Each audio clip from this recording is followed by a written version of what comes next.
Hi everyone, Dr. Joanne here. Welcome to this latest video, How to Heal Burnout Using Your Mind. So let's start with our medical disclaimer. This video and the information in it is not meant to be medical advice.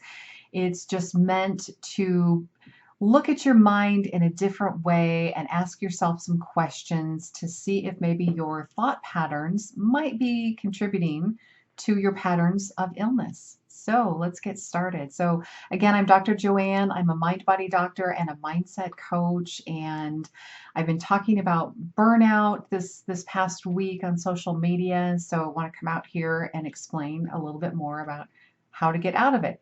So basically burnout though, if you are telling yourself a lot of time that I'm so tired, I'm just so tired, I can't sleep, I'm exhausted, I've got nothing left. Maybe you've even been tested for adrenal fatigue, and I have another video, how to heal adrenal fatigue using your mind. But burnout is just this catch-all phrase of like your energy has just like gone to zero. You just have nothing left. You've got nothing left to give. And when we go into burnout, if we're there for very long, it leads to body breakdown. So that burnout of our energy gets reflected in our bodies. So it might be pain, joint pain, back pain, neck pain, knee pain, shoulder pain, whatever, or it could be chronic illnesses or autoimmune diseases or cancer or Lyme disease or any of the things. And you have to have energy to function and to heal your body. So when you're chronically burned out, it's great to try to get more rest, take more naps, and take supplements, and eat cleaner, all the things. Those are all wonderful things to do. But honestly, if you're in chronic burnout, it's not enough. You've got to really, really take an inventory of your thought patterns, your belief patterns.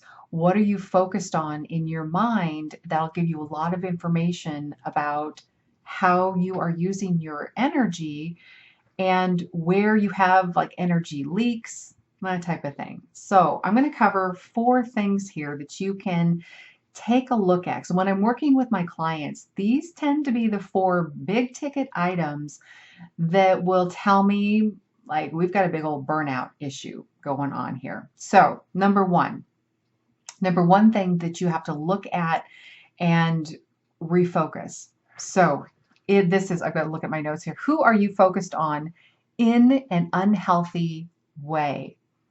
Because here's the deal.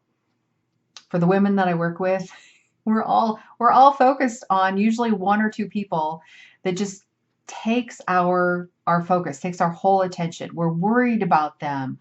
We are over caring. We feel responsible for their health and their happiness.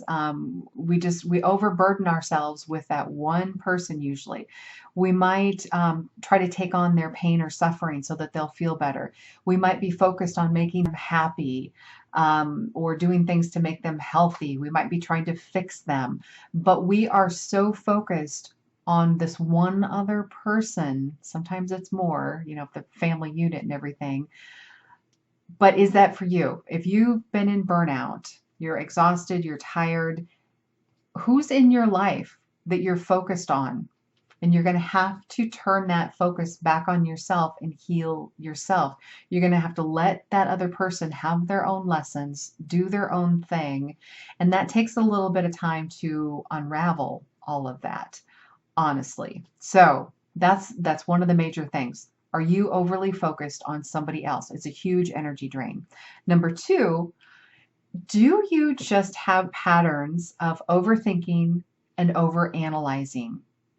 So you're all in your head. You're trying to figure things out in your head. What should I say? What should I do? Maybe you're walking on pins and needles with a family member or a coworker or a boss or something. Like you're always in trouble. They're always mad at you. They've got a short fuse. And so you're always worried about what should I say? What should I do? I don't want to offend them or make them angry or mad. You're just overthinking and overanalyzing every single detail. That's a huge energy drain and it does not solve any problems. In fact, I did another YouTube video on that called Overthinking and Overanalyzing Are Not Helpful. So you might be interested in watching that as well. Overthinking just, it uses up a lot of mental energy, and where it might have served you at some point in your life, or you might have learned through your parents or through school or something that this is, you need to analyze data and you need to think about all these what if scenarios and all the things. But we are moving to a different age. In quantum physics, it's more about the energy of things. And so if you have a question, you're trying to solve a problem, figure out your next steps, that's not yours to solve. You have to give it back to the universe and let the universe bring you something to then consider. Is this my next best step or not? And that's a whole nother conversation. But just in general, do you overthink or overanalyze everything? If you do, you are bleeding out energy. So just know that. And your body has to have energy to heal. So that was the second thing. Number three, the third thing, who or what are you fighting against? So here you have to look at, like, is it a person that you're always fighting with? You're always having arguments, you're trying to be right, trying to say the last word. And even some of the arguments might be going on in your head, and the person might not be there with you physically, but you're still having a fight. You still have the energy of this fight.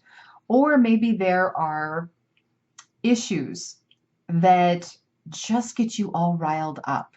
Whether it's politics or something in the news or global warming or what, corporations are doing or, whatever it is, there's so many things to get all twirled up about. Chemicals in the water, chemicals in the air, just all the things. What are you fighting against, and what are you consuming information about so that you have all the facts, so that when somebody asks you or the topic comes up, you can just like tell them everything, because you're trying to get them to see your point of view and to believe what you believe. It's this whole cycle. So if that's you, you'll know it. You'll resonate with that. But with that, if that's going on, that's a huge energy drain. You need to drop the fight. You need to drop the fight. And you need to settle down and get to this balanced place where it's more like, what are you for? What are you for? Not what are you against, but what are you for? So hopefully that made sense. And number 4, the fourth thing here, are you overriding your best decision style or strategy? So we do this all the time. So many of us, it's like when we're growing up, we learn to do a decision style that's best for someone else, but it's not best for us. And then we feel guilty and bad, and we start overriding what we know should be right for us. We override it because we don't want to look silly. We don't want to go against the grain. We don't, we want to be with the group and everything like that. So within human design, it gives us our best decision style. And boy, that was a game changer for me. When I learned my own style, it was like, I kind of knew that, like, yeah, I knew that because it feels right. And then you just get better and better at it. But if you're using a different decision style than what's best for you, that's a huge energy drain, because what it leads to is you're always confused about stuff. You don't trust yourself. You don't trust other people. You lose your confidence. You lose your clarity. And it's like you're walking around in a giant fog. You don't know what to do. You don't know who to believe. But human design can give you that best decision style, and you can learn to really, really embrace it and work with it and just own the best decisions for yourself. And you're not going to find those best decisions in your head. You've got to learn to feel through them in your body in a certain way. So those are the 4 things that you need to address and turn around if you want to heal your burnout using your mind. And I would say this, the clients that I work with, You know, that when they've got burnout going and they're really resistant, they're fighting against anything new and all the things. They've got all four of these things going on, all four. And that's so that's really very common. And I would say that I had it going on too. You know, so it's not that there's anything wrong with it. It's just what happens. It's how we learn to operate in the world. But you want to turn those things around. You don't want to just leave yourself in burnout because you need energy to live. You need energy to heal your body. You want the energy to do the things that you love to do and that you came here to do. Our bodies are meant to have all of the energy and vitality that we need to do as long as we're doing the things that bring us joy and that we love to do. Then, and we just need to read our energy better and own our own energy. So hopefully that made sense. If you are interested in working with me or want any more information, head over to my website, drjoannetully.com. I've got some free webinars. You can schedule a breakthrough discovery session with me. You can get a human design blueprint, or you can go for the big ticket item too and do the Mastering Your Mindset for Women and give yourself the gift of unlearning all of these things that we learn that really aren't our true selves so that you can get to that state of freedom and health and vibrancy that you've been wanting. That's what happened for me. That's why I do this work. I healed myself from Lyme disease several years ago, and it was doing this work that finally allowed me to heal. It wasn't the medications, the supplements, it was doing the mindset work, and that had my attention because that was not what I was taught in school. So hopefully this served you. Make sure you subscribe to my channel, like this video, share it out, help spread the word to other people that this could help. And thank you again. Check out my website, Dr. Joanne Tully. Thanks for watching, and I'll see you in the next video.